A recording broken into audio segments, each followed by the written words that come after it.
പ്രിയപ്പെട്ട പ്രേക്ഷകരെ, reporter TV ഈ വാർത്താ ദിനത്തിൽ പ്രേക്ഷകരിലേക്ക് എത്തിക്കുന്ന പൊളിറ്റിക്കൽ ബ്രേക്കിംഗ്. PV അൻവറിന്റെ DMK ഇപ്പോൾ എവിടെയാണ്? ഇടതുപാളയത്തിലില്ലല്ലോ, വലതുപാളയത്തിലെത്തിയോ? എന്താണ് PV അൻവറിന്റെ രാഷ്ട്രീയ നീക്കങ്ങൾ? റിപ്പോർട്ടർ ബിഗ് എക്സ്ക്ലൂസീവ് വാർത്തയിലേക്ക് പ്രിയപ്പെട്ട പ്രേക്ഷകരെ.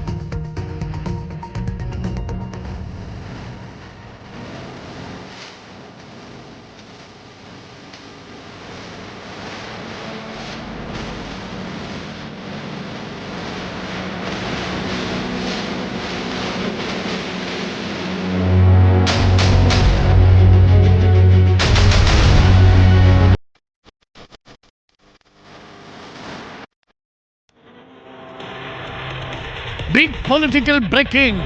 നിർണായക രാഷ്ട്രീയ നീക്കവുമായി PV അൻവർ MLA. പാർട്ടിയെ ശക്തിപ്പെടുത്തി UDF-ലേക്ക് ചേക്കേറാനാണ് അൻവറിന്റെ നീക്കം. അൻവറും കോൺഗ്രസും തമ്മിൽ ധാരണയിലെത്തി എന്നാണ് സൂചന.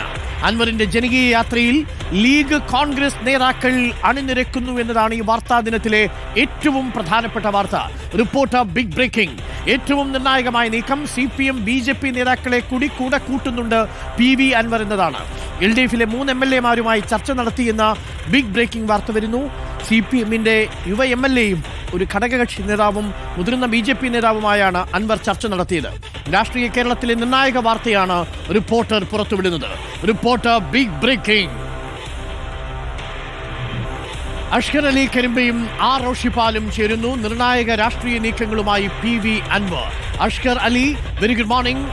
Roshipal, very good morning. Reporter, നമ്മളിന്ന് പുറത്തുവിടുന്ന വളരെ പ്രധാനപ്പെട്ട വാർത്ത, PV അൻവർ കളം വരച്ചു തുടങ്ങിയിരിക്കുന്നു. PV അൻവറിന്റെ രാഷ്ട്രീയ നീക്കങ്ങൾ കൃത്യമായി ലക്ഷ്യം കാണുന്നു. CPM-ൽ നിന്നൊരു യുവ MLA അടർത്തിക്കൊണ്ട്, ഇടതുപക്ഷത്തെ ഘടകകക്ഷിയിൽപ്പെട്ട ഒരു രണ്ട് MLA-മാരെ അടർത്തിക്കൊണ്ട് നിലവിൽ PV അൻവർ UDF-ലേക്ക് പോവുകയാണ്. UDF-ലെ പ്രത്യേകിച്ച് കോൺഗ്രസിലെ നേതാക്കളുടെ പിന്തുണയോടുകൂടിയാണ് PV അൻവർ ഈ രാഷ്ട്രീയ നീക്കം നടത്തുന്നത്. PV അൻവറിനെ സ്വാഗതം ചെയ്യാൻ ലീഗ് നേതാക്കളും DCC പ്രസിഡന്റുമാരും എത്തുന്നു എന്നതാണ് ഏറ്റവും പ്രധാനപ്പെട്ട കാര്യവും. അഷ്കർ അലി, ഇന്നിപ്പോൾ PV അൻവറിന്റെ പരിപാടിയിൽ പങ്കെടുക്കാൻ ലീഗിന്റെയും ഒപ്പം തന്നെ കോൺഗ്രസിന്റെയും DCC പ്രസിഡന്റുമാരടക്കം തയ്യാറായി എത്തുന്നു എന്നുള്ളതാണ് ഏറ്റവും പ്രധാനപ്പെട്ട വാർത്ത. PV അൻവർ പോകുന്നത് ഒറ്റയ്ക്കായിരിക്കില്ല. PV അൻവറിനോടൊപ്പം ഇടതുപാളയത്തിലെ 3 MLA-മാരുണ്ടാവും. അതിലൊരു CPM-ലെ ഒരു യുവ MLA ഉണ്ടാവും. ഒപ്പം ഘടകകക്ഷി MLA ഉണ്ടാവും. മറ്റ് 2 ഘടകകക്ഷി MLA-മാരും ഉണ്ടാവും. അങ്ങനെ മൊത്തം 3 പേരെ ഇടതുപക്ഷ പാളയത്തിൽ നിന്ന് നടത്തിയെടുത്തായിരിക്കും PV അൻവർ UDF പക്ഷത്തേക്ക് എത്തുക എന്നതാണോ നമ്മൾ മനസ്സിലാക്കേണ്ടത്? അഷ്കർ അലി.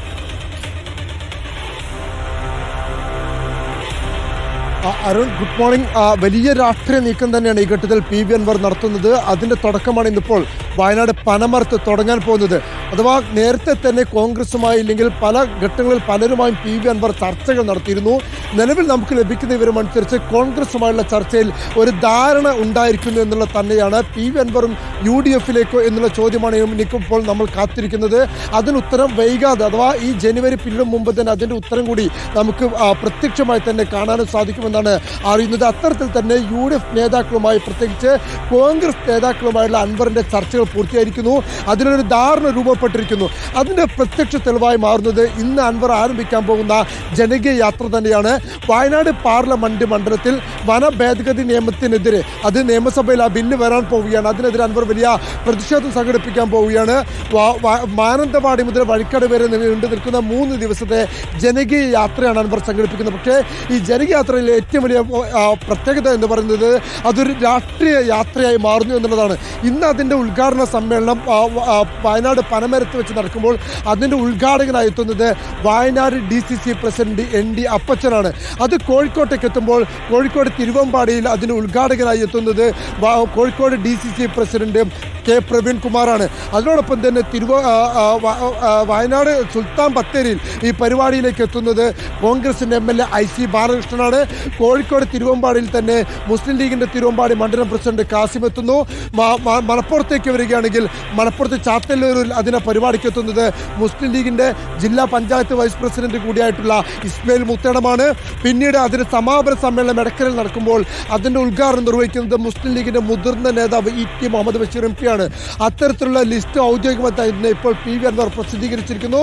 സ്വാഭാവികമായി കോൺഗ്രസിന്റെയും ലീഗിന്റെയും മുതിർന്ന നേതാക്കളടക്കം ഇതിന്റെ ഓരോ ഘട്ടങ്ങളിലായി ഉദ്ഘാടകനായും അതുപോലെ തന്നെ മുഖ്യാതിഥിയായും അൻവറിന്റെ ജനകീയാത്ര അണിനിരക്കുകയാണ്.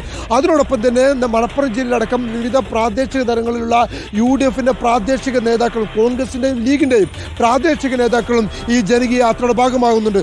അത് കൃത്യമായി കോൺഗ്രസുമായി നടത്തിയ ഒരു ചർച്ചയുടെ തന്നെ അടിസ്ഥാനത്തിൽ അത്തരമൊരു ധാരണ രൂപപ്പെട്ടതിന്റെ അടിസ്ഥാനത്തിൽ തന്നെയാണ് ഇപ്പോൾ ഈ നേതാക്കളൊക്കെ തന്നെ ഈ വേദിയിലേക്ക് എത്താൻ പോകുന്നത് എന്നാണ് നമുക്ക് അറിയാൻ കഴിയുന്നത്. അങ്ങനെയെങ്കിൽ പി.വി. അൻവറും കൂട്ടരും വൈകാതെ UDFിലേക്ക് എന്നുള്ള വാർത്ത നമുക്ക് ഔദ്യോഗികമായി തന്നെ നൽകേണ്ടി വരും.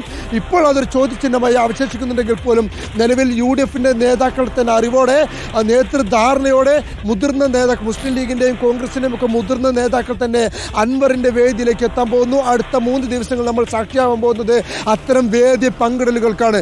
അങ്ങനെയെങ്കിൽ നേരത്തെ ഇടതുപക്ഷത്ത് നിന്ന് ഇറങ്ങിയ ഇടതുപക്ഷത്തെ വലിയ പൊട്ടിത്തെറികൾ ഉണ്ടാക്കിയ പി.വി. അൻവർ അവസാനം UDFന്റെ ക്യാമ്പിലേക്ക് തന്നെ ചെക്കേറാൻ പോകുന്നു എന്നുള്ളതാണ് ഈ ദിവസത്തെ ഏറ്റവും വലിയ രാഷ്ട്രീയ വാർത്ത.